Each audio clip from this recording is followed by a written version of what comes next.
বিচারপতির বাসভবন ঘেরাওর দিকে যাচ্ছে শিক্ষার্থীরা। দর্শক, আপনারা দেখছেন কালের কণ্ঠ, আমরা সরাসরি যুক্ত রয়েছি হাইকোর্টের সামনে থেকে, যেখানে এই মুহূর্তে আমরা দেখছি যে শিক্ষার্থীরা বিচারপতির যে বাসভবন রয়েছে সেদিকে যাচ্ছিলেন বলে তারা জানিয়েছিলেন আমাদেরকে। তারা সেই দিকে যাবেন বলে ঘোষণা দিয়েছিলেন।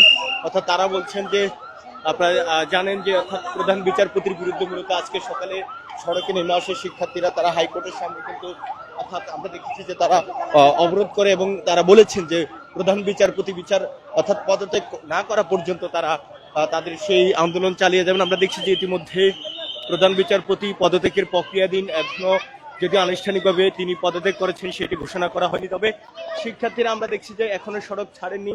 তারা যে হাইকোর্ট গেট রয়েছে সেটি অতিক্রম করে অর্থাৎ বিচারপতির বাসভবনের দিকে যাওয়ার কথা ছিল, কিন্তু আমরা দেখছি যে তারা এখনো আবার সড়কে আছেন।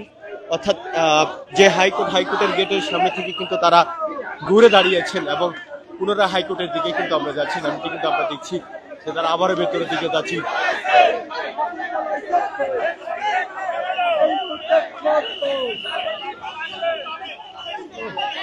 দর্শক, আপনারা দেখছেন কালের কণ্ঠ লাইভ, আপনাদের সাথে রয়েছে আমি আব্দুল্লাহ আল নোমান। জানাচ্ছিলাম শিক্ষার্থীরা মূলত অর্থাৎ বিচারপতির বাসভবনের দিকে পরিকল্পনা নিচ্ছিল, যাচ্ছিল, সেইটি কিন্তু আমরা আপনাদের জানাচ্ছিলাম। আমরা যেটি বলছিলাম যে শিক্ষার্থীরা এই মুহূর্তে তাদের যে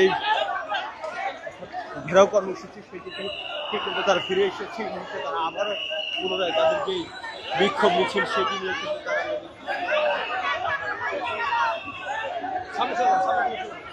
তারা কিন্তু আবারও হাইকোর্টের দিকে ফের কিন্তু যাচ্ছে, আমরা দেখেছি।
আমরা দেখছি যে শিক্ষার্থীরা তাদের যে বিক্ষোভ মিছিল সেটি নিয়ে এসে দাঁড়িয়েছেন। হয়তো তারা যদিও সামনে যাওয়ার কথা ছিল, কিন্তু আমরা দেখছি যে অর্থাৎ সামনে যে যানজট সৃষ্টি থাকার কারণে কিন্তু তারা সামনে যাচ্ছেন না, এমনটি কিন্তু আমরা কিন্তু দেখছি।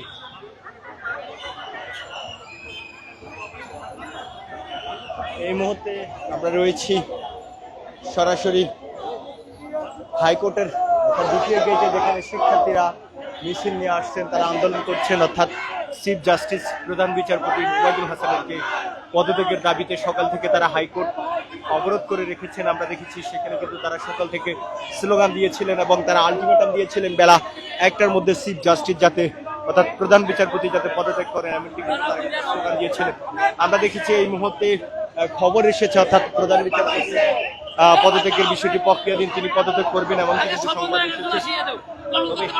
আমরা এর আগে দেখছি শিক্ষার্থীরা মূলত তাদের যে অর্থাৎ মিছিল সেটি নিয়ে মূলত বিচারপতির বাসভবন ঘেরাওর জন্য তারা বেরিয়েছিল।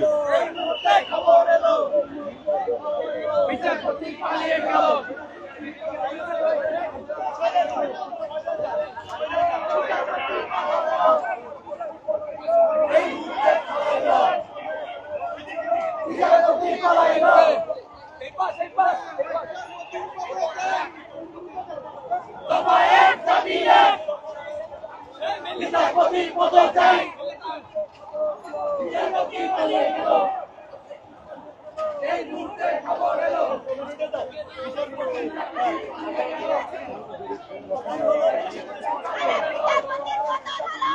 দেশ কষ্ট পেল। বিচারপতির পতন হলো। দেশ কষ্ট পেল। হাসিনার পতন হলো। দেশ কষ্ট পেল। বিচারপতির পতন হলো। দেশ কষ্ট পেল। হাসিনার পতন হলো। দেশ কষ্ট পেল। বিচারপতির পতন হলো। দেশ কষ্ট পেল। হাসিনার পতন হলো। দেশ কষ্ট